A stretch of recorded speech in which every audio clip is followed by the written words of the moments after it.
I'm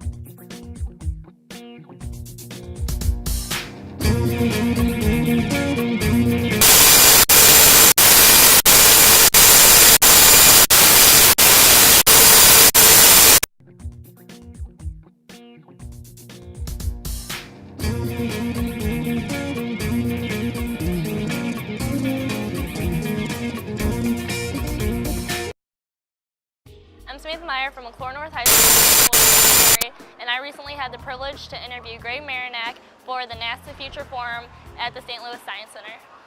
I'm Samantha Meyer, here with Greg Marinac for the NASA Future Forum in St. Louis. Hi. Good morning, Sam.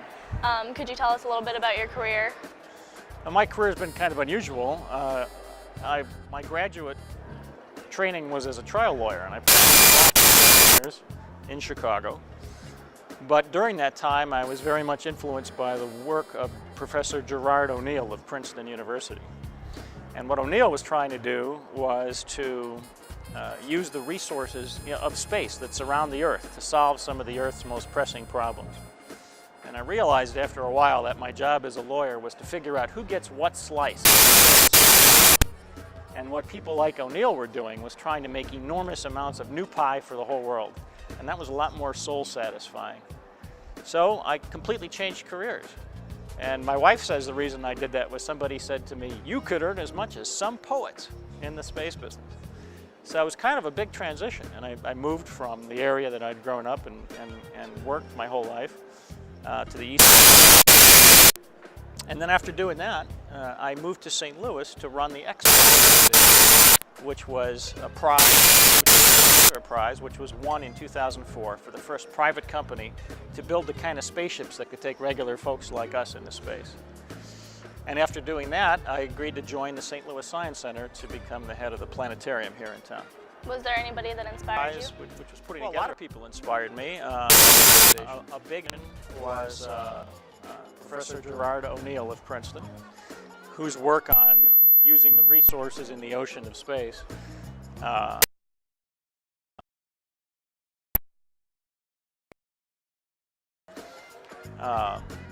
and Konstantin Tsiolkovsky, the deaf Russian school teacher who figured out from first principles most of what we do in space today.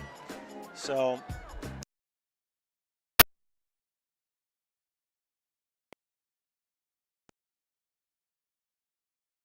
I turned my family into penniless nomads. We moved around a lot.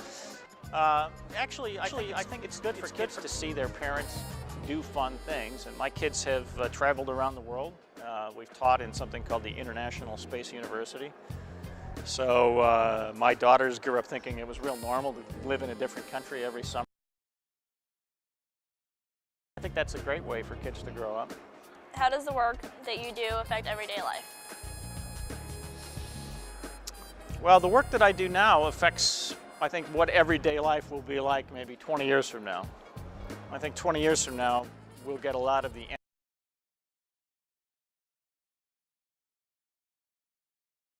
power, but we do it efficiently. I think we'll do that in a different way.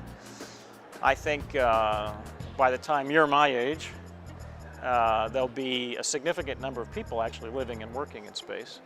And we'll think about that as the way we think about other countries now, as opposed to the way we think about space now as sort of alien and different. We'll just think of it as it's just another place where people work and do things.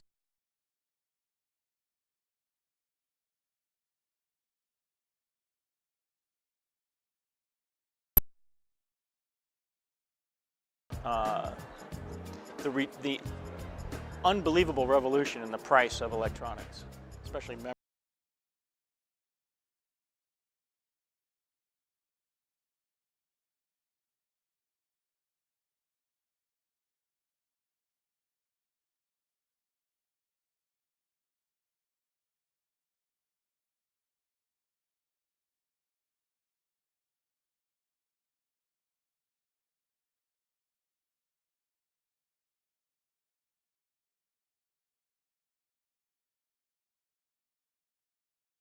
It's all transistors being the memory.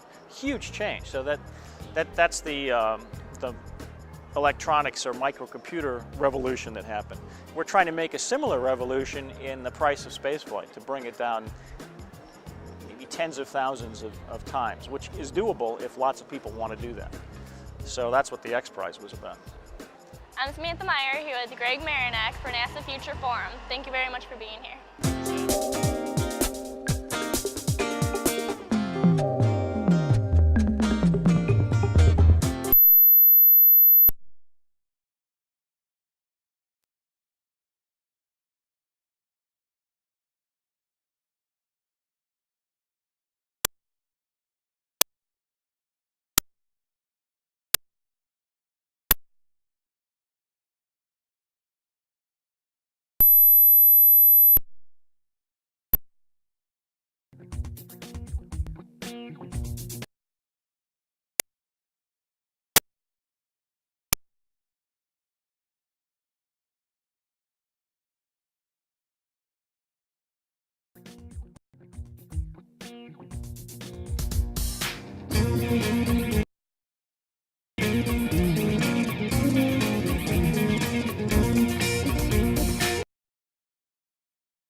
School in Florissant, Missouri, and I recently had the privilege to interview Greg Marinak for the NASA Future Forum at the St. Louis Science Center.